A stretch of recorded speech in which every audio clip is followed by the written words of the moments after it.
नमस्कार बेटा, आज एक टॉपिक पढ़ेंगे जिसका नाम है कुंभ टेस्ट। कुंभ टेस्ट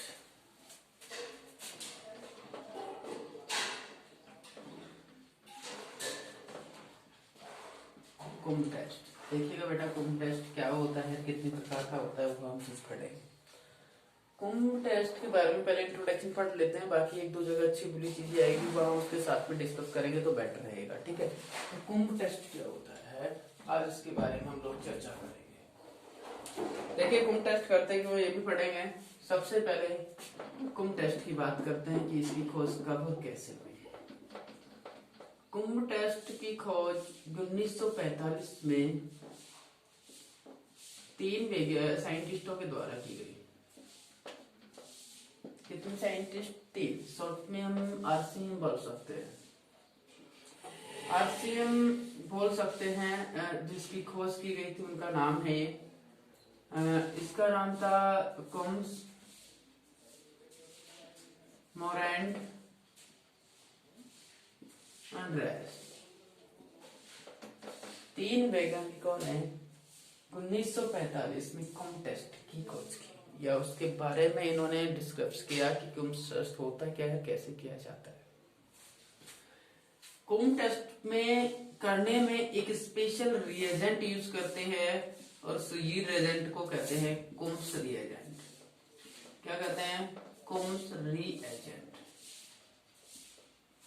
अभी कुम्स रिएजेंट क्या होता है जरा ध्यान से समझे मेरे से, और ये कैसे बनाया जाता है। देखो, किसी भी पर्सन का सबसे पहले एंटी सीरम, या यू बोल सकते हैं एंटीबॉडी लिया जाता है। सीरम से एंटीबॉडी कलेक्ट किया जाता है।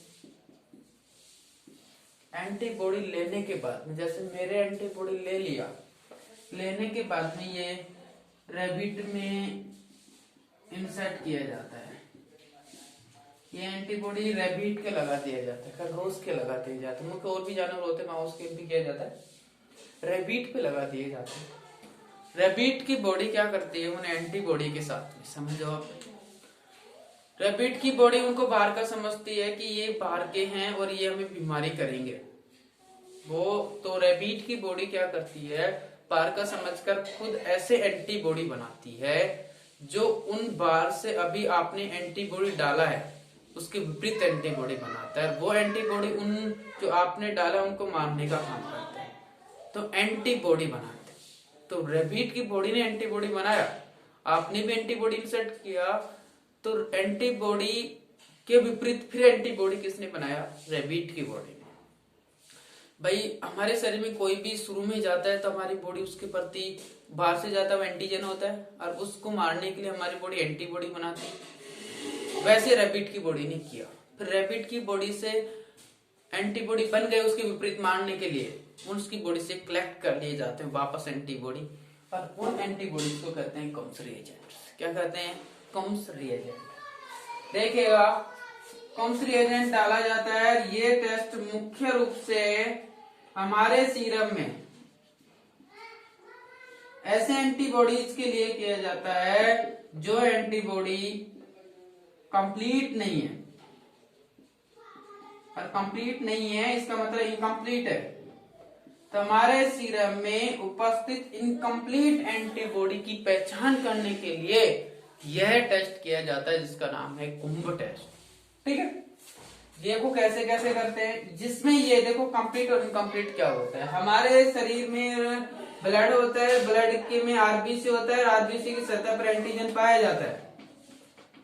ठीक है, तो एंटीजन पाया जाता है, तो एंटीजन एंटीबॉडी से जुड़ता है। एंटीबॉडी होते हैं, उनसे एंटीबॉडी जुड़ता है तो एग्लूटिनेशन बनाता है। क्या होता है? एग्लूटिनेशन बनता है। तो यदि देखो 2 प्रकार के एंटीबॉडी होते हैं, एक तो वो एंटीबॉडी जो आरबीसी सतह से जुड़ जाए, कंप्लीट जुड़ जाए, वो कहलाता है कंप्लीट एंटीबॉडी, और जो आरबीसी सतह पर नहीं जुड़ता है उसको कहते हैं इनकम्प्लीट एंटीबॉडी। क्या कहते हैं? इनकम्प्लीट एंटीबॉडी, जो आरबीसी से नहीं जुड़ता है। अब नहीं जुड़ने का कारण ये है, आरबीसी रहा, ये एंटीजन रहा, ये आपका एंटीबॉडी रहा। ठीक है, ये इससे नहीं जुड़ रहा, इनकम्प्लीट है। तो इसको कंप्लीट करने के लिए हम कुम्स रिएजेंट डालते हैं बेटा। क्या डालते हैं? कुम्स रिएजेंट इसमें डाल देते हैं तो इनकम्प्लीट कंप्लीट हो जाता है और इसके साथ में बाइंड हो जाता है। इसलिए हम कुम रिएजेंट का यूज करते हैं। मुख्य रूप से उन्हीं के लिए किया जाता है जो एंटीबॉडी इनकम्प्लीट होते हैं। अब ये मुख्य रूप से इस टेस्ट को हम कुम्स टेस्ट को एंटीग्लोबुलिन टेस्ट भी कहते हैं। एंटीग्लोबुलिन टेस्ट क्यों कहते हैं? एंटीग्लोबुलिन टेस्ट इसलिए कहते हैं क्योंकि सर ग्लोबुलिन आईजीजी एंटीबॉडी होता है, क्योंकि इसके अंदर एंटीबॉडी बाहर से डाला जाता है जिसका नाम है कुम्स एंटीबॉडी या कुम्स रिएजेंट, इसलिए इसको एंटीग्लोबुलिन टेस्ट भी कहते हैं। ओके, ये समझ में आएगा। कंप्लीट आरबीसी की सतह पर एंटीजन होता है, उसे जुड़े तो कंप्लीट, नहीं जुड़े तो इनकम्प्लीट। इनकम्प्लीट को कंप्लीट करने के लिए आपने कुम्स रिएजेंट डालकर टेस्ट किया जाता है, वही आपका कुम्ब टेस्ट।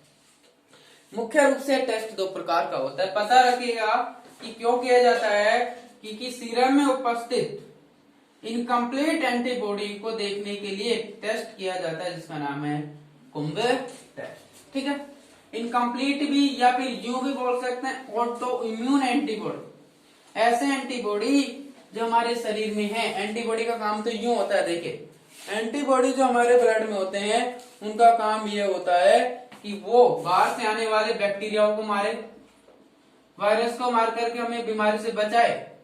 लेकिन ऐसे एंटीबॉडी बन जाते हैं तब, इनकम्प्लीट बनते हैं तब वो अपनी बॉडी की सेल्स को ही मारने लगते हैं।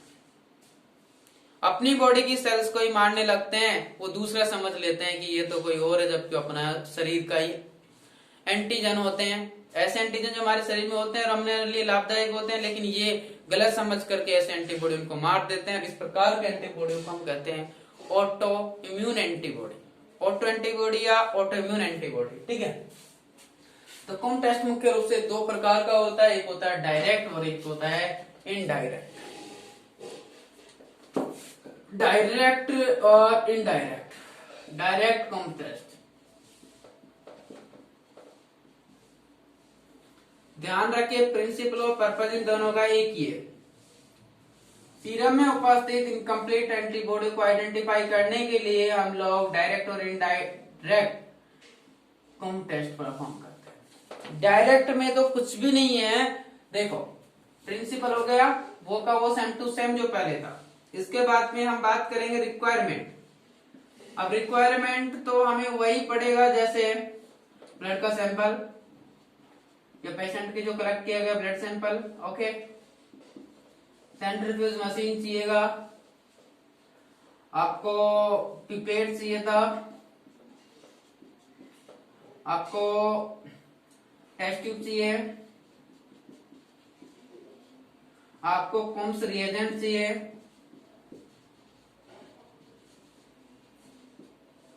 और आपको एनएस चाहिए। एनएस का यहाँ काम कुछ भी नहीं है, सेल सस्पेंशन बनाएंगे तब एनएस आपको जरूरत पड़ेगा। तो ये कुछ रिक्वायरमेंट आर्टिकल्स है जिनकी हमें जरूरत पड़ेगी। कुम्स रिएजेंट आप जानते हो कि सर एंटीबॉडी होता है जो बाहर से बनाए होते हैं रैबिट्स में, ह्यूमन के ही होते हैं होने में तो, लेकिन एंटी होते हैं हमारे। अब ये टेस्ट परफॉर्म कैसे किया जाता है सुनिए।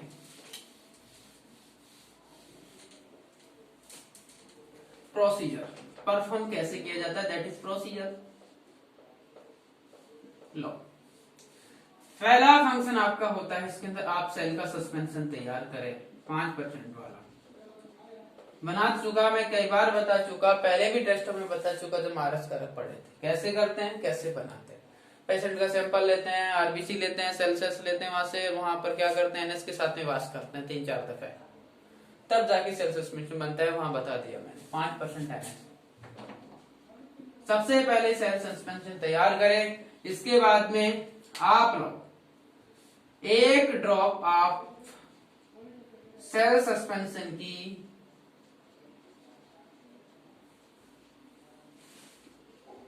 आप टेस्ट ट्यूब के अंदर ले।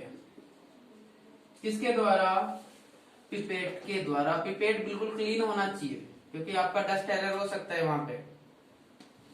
इसके बाद में हम इसमें 1 ड्रॉप, सो सिंपल, हाँ 2 ड्रॉप लेंगे तो वहां एंटीजन एंटीबॉडी का रेशियो 2:1 होना चाहिए, तो यहाँ 2 ड्रॉप लेंगे तो यहाँ पर हम 1 ड्रॉप लेंगे।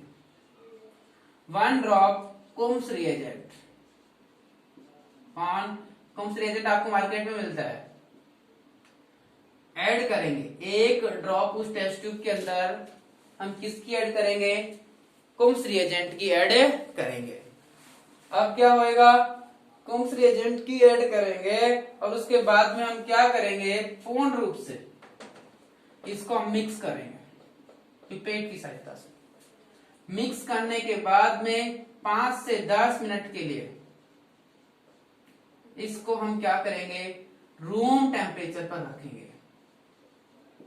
ओके, फिर इसको बाद में 1000 आरपीएम पर 1 मिनट के लिए हम इसको क्या करेंगे? सेंट्रीफ्यूज करेंगे। क्या करेंगे? सेंट्रीफ्यूज करेंगे।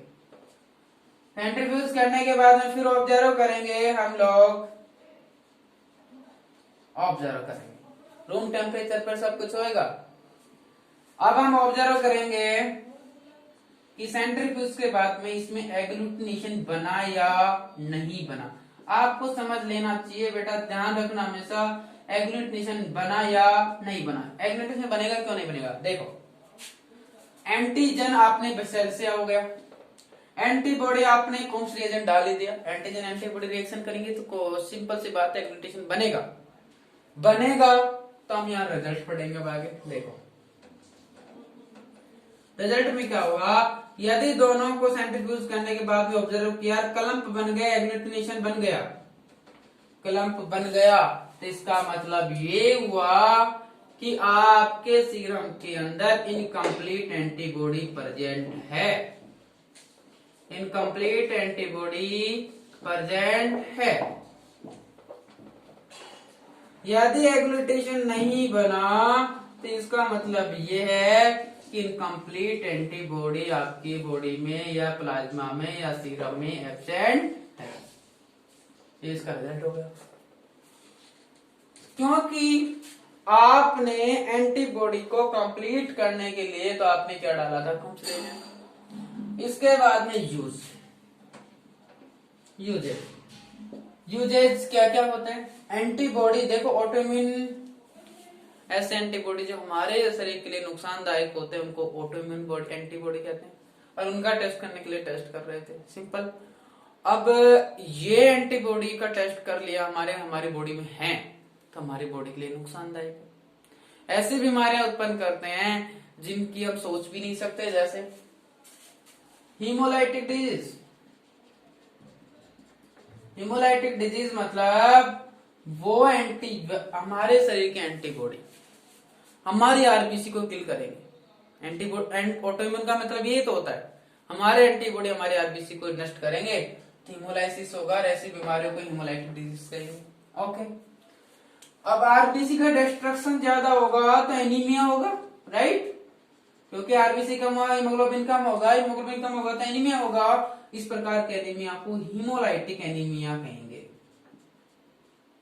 ओके, इसके बाद में कुछ ऐसी बीमारियां जैसे SLE, सिस्टेमेटिक लूपस एरिथ्रोमेटोसिस।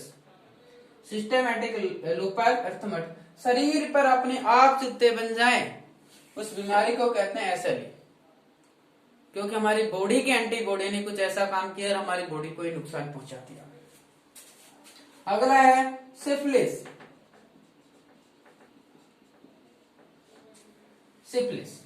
इसके बाद में अगला है कि ब्लड ट्रांसफ्यूजन रिएक्शन। ये क्यों किया जाता है? सुनिएगा बेटा, ब्लड ट्रांसफ्यूजन रिएक्शन, आपने किसी पेशेंट के ब्लड ट्रांसफ्यूजन किया और उसके शरीर में एंटीबॉडी थे, एंटीबॉडी जैसे ही वो ब्लड उसके शरीर में एंटर हुआ और वहां के एंटीबॉडी ने वहां की जो नया ब्लड आया उसके आरबीसी को मारना स्टार्ट कर दिया, तो उसके रिएक्शन हो सकती है। इस प्रकार के रिएक्शन को ब्लड ट्रांसफ्यूजन रिएक्शन कहते हैं। ब्लड के ट्रांसफ्यूजन के कारण होने वाली रिएक्शन, बुखार आ सकता है, पेशेंट के एब्डोमेन पेन हो सकता है और शरीर पे रेडनेस हो सकती है, रैश हो सकते हैं। तो इन बीमारियों की जांच करने के लिए और भी कुछ एक बीमारियां हैं जिनको हम ऑटोइम्यून डिसऑर्डर कहते हैं, इम्यूनोलॉजी के डिसऑर्डर में पढ़ेंगे, उनकी जांच के लिए हम ये टेस्ट किया जाता है। वापस सुन लीजिए एक बार, वापस सेल सस्पेंशन तैयार करें, 2 ड्रॉप सेल सस्पेंशन की टेस्ट ट्यूब में ले, 1 ड्रॉप आप कॉम्प्लेक्स रिएजेंट का डालें, मिक्स करें, ऑब्जर्व करें, सेंट्रीफ्यूज करें, और ऑब्जर्व करने के बाद में ये देखे ये ग्लूटेशन प्रेजेंट है, इसका मतलब एंटीबॉडी उसके अब इनकम्प्लीट, हमारे शरीर के लिए लाभदायक नहीं है, उन्हें इनकम्प्लीट है और वो उसके अंदर प्रेजेंट है, तो उनमें ये बीमारियां फिर होगी, हो सकती है कौन सी भी। इसलिए ऐसे पेशेंटों के ब्लड ट्रांसफ्यूजन नहीं किया जाता है। यदि एग्लूटेशन एब्सेंट है तो इस प्रकार का मतलब ये हुआ कि उसकी एंटीबॉडी नहीं है, एंटीबॉडी नहीं है तो अच्छी बात है कि उसमें ये पूरे काम ब्लड ट्रांसफ्यूजन कर सकते हैं। ओके, डायरेक्ट टेस्ट कम टेस्ट का मैं बढ़ा चुका हूं, आगे हम इनडायरेक्ट की बात करेंगे नेक्स्ट क्लास में।